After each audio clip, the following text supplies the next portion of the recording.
Do you ever feel tired of problems that never stop? Do you ask yourself, why is my life so hard? In today's Slow English story, you will see how one simple habit changed a man's life. Maybe it can change yours too.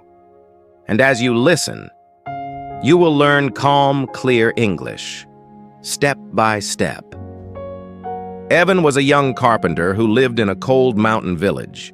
His workshop was small, his tools were old, his money was never enough. Every day felt heavy. Winter made everything worse. Water pipes froze, wood became hard to cut, his hands shook from the cold, and his health was weak. Sometimes he coughed so much that he had to stop working. Evan felt unlucky. He thought, nothing in my life goes right. Why is this happening to me? One freezing evening, an old traveler stopped by his workshop. The man held his hands near Evan's fire and smiled softly. Evan finally spoke. He said, "Sir, when will my life become better? I work hard, but my days are full of problems. I am tired." The traveler looked at him with kind eyes. He said, "I don't know the answer, but I know someone who might." He told Evan about a wise monk who lived high in the mountains, far away from the village. The traveler promised, "I will ask him about your life. Maybe he can guide you." Evan's eyes showed a small light of hope. He thanked the traveler, and the man continued his journey into the dark, snowy night. The traveler climbed the long mountain path. Snow fell around him. The wind was strong, but finally, he reached a quiet stone temple. The monk welcomed him with a warm smile. The traveler explained Evan's situation, his struggles, his pain, his many problems. He asked, when will his difficult life change? He is losing hope. The monk closed his eyes for a moment and then spoke slowly. Evan still has many years of hardship written for him. The traveler felt sad. He asked, "Isn't there anything that can help him? If I tell him this, he will break inside." The monk opened his eyes and said, "There is one thing. Tell him to say, 'I am grateful for this moment,' in every situation. When he is cold, when he is tired, when he is hungry, he must still say it. This is his test.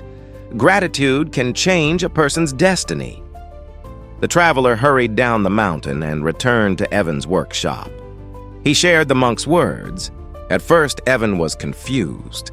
How can I be grateful when my life is so hard? He thought. But he remembered the traveler's kindness and decided to try. The next morning, the cold air hurt his fingers.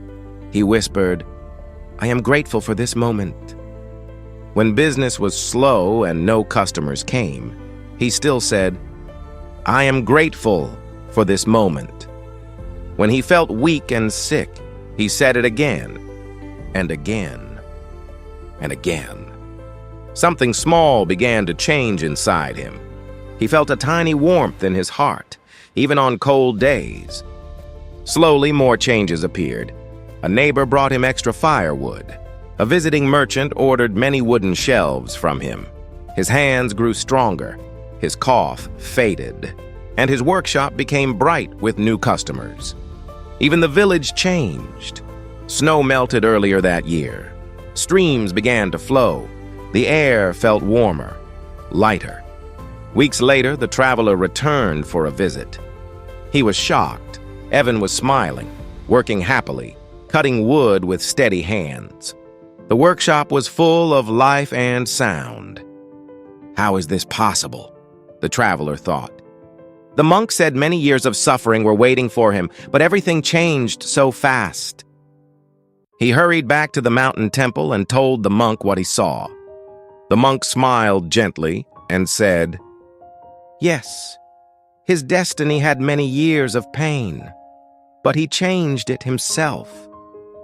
When a heart speaks true gratitude in every moment, good or bad, old suffering burns away. His years of difficulty became only weeks. Maybe you and I are not so different from Evan. Maybe you also carry quiet worries, things you don't tell anyone, moments when you feel tired or alone or unsure about the future. If this story gave you even a little peace, a little warmth, or a little hope, then I am truly happy you are here with me today. If you want, you can share one small thing you feel grateful for in the comments. Sometimes writing it down helps the heart breathe more easily. And if you wish to keep walking with me, to listen to more slow, gentle English stories like this, you are always welcome to stay with this channel. Thank you for spending your time with me today. Really, thank you.